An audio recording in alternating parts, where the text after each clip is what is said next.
Assalamualaikum warahmatullahi wabarakatuh. Apa kabar sobat sekalian? Semoga baik-baik saja. Jumpa lagi di channel Delgo. Kali ini kita akan membahas info kesehatan yang ada di sekitar kita, yaitu terkait info dari IDAI ya. Jadi COVID-19 itu juga bisa sebabkan gagal ginjal ya.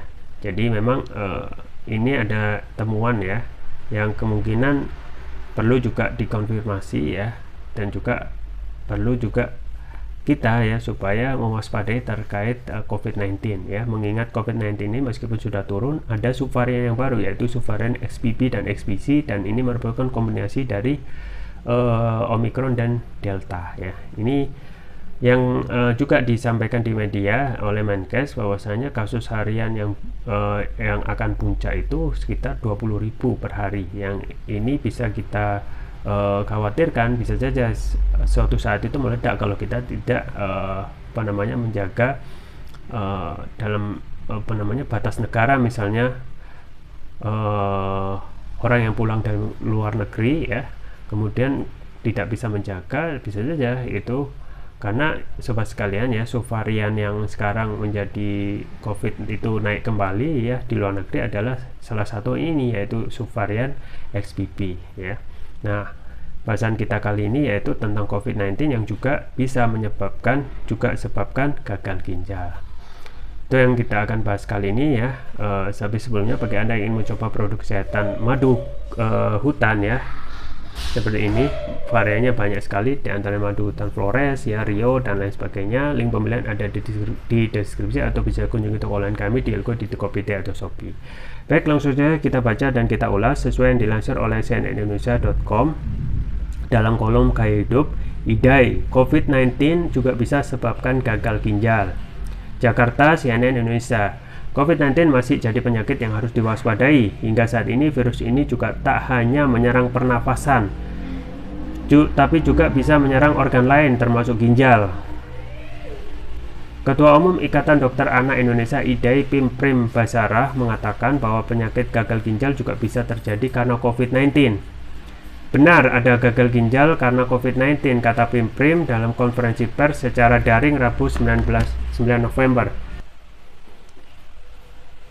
Oke, kita lanjutkan. Meski demikian, bukan berarti kasus gagal ginjal akut yang telah merenggut 190 nyawa anak Indonesia ini disebabkan oleh COVID-19. Rata-rata hasil tes PCR COVID-19 pasien dinyatakan negatif. Tapi untuk kasus yang sedang terjadi saat ini kan sudah dipastikan karena obat yang mengandung kimia berbahaya, jadi tidak bisa dibilang karena COVID-19, katanya. Dalam kesempatan itu, Pimprim bercerita baru-baru ini memang ada kasus gagal ginjal akut yang cukup unik. Seorang anak tidak bisa buang air kecil hingga 4 hari. Anak tersebut juga mengalami demam yang cukup tinggi. Kemudian, saat dirujuk ke rumah sakit dan dilakukan PCR swab, hasilnya menunjukkan positif. Namun setelah diperiksa, anak tersebut juga sempat diberi obat yang kini dilarang digunakan karena mengandung etilen glikol EG dan dietilen glikol DEG. Akhirnya diputuskan kita rawat sesuai dengan prosedur gagal ginjal akut. Kita beri antidotum, setelah 2 hari dia membaik. Ini memang ada COVID-19, tapi dia dipastikan juga terkena toksin dari obat, katanya. Kata dia, meski COVID-19 bisa menyebabkan gagal ginjal, tapi pemeriksaan dan penanganan sesuai prosedur gagal ginjal akut tetap akan dilakukan. Kalau urgent, yang dicek itu kita awal urin. Kalau dicurigai ada toksin, maka akan langsung diberikan antidotum, jelasnya. Untuk diketahui, hingga saat ini pemerintah telah menyimpulkan paparan EG dan DEG pada obat sirup jadi penyebab utama gagal ginjal akut. Data Kementerian Kesehatan Kemenkes mencatat 324 anak di Indonesia terkena gagal ginjal akut, sebanyak 190 diantaranya dilaporkan meninggal dunia. Gagal ginjal akut sendiri merupakan kondisi penurunan fungsi ginjal secara tiba-tiba. Jika terlambat ditangani, kondisi ini bisa berujung fatal termasuk menyebabkan kematian. Ya, sobat sekalian, jadi itu temuan ya, temuan dari IDAI atau Ikatan Dokter Anak Indonesia, yaitu Ketua Umumnya Pimprim Basarah, dalam hal para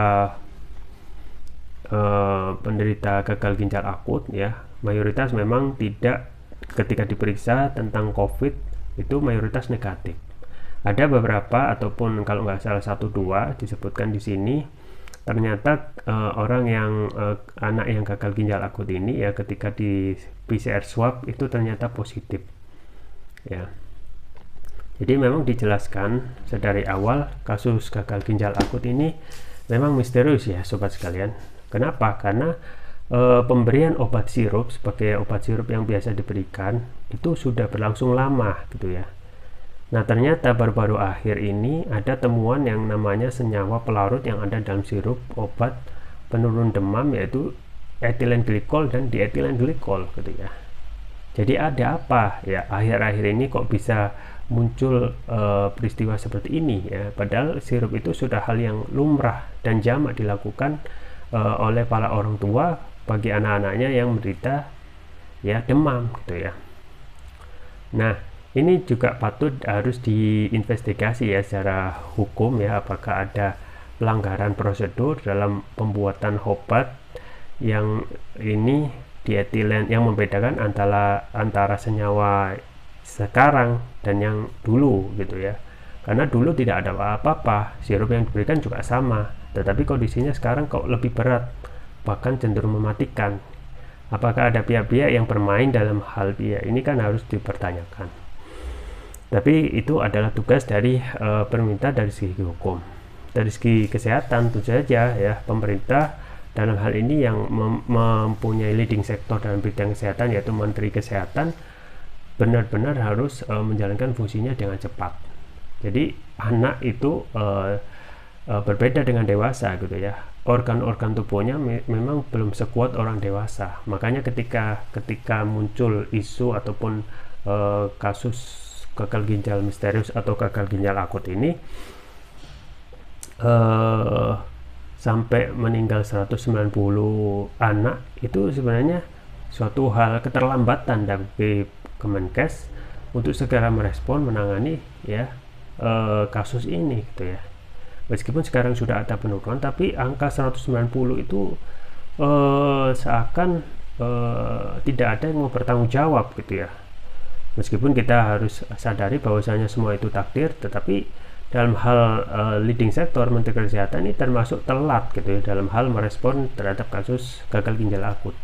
Seharusnya ketika ada kasus meninggal ya segera itu harus merespon, bereaksi cepat, bukan menunggu ya kasus ini ataupun ini tuh viral ataupun membesar ataupun jadi seperti akut ini baru bereaksi.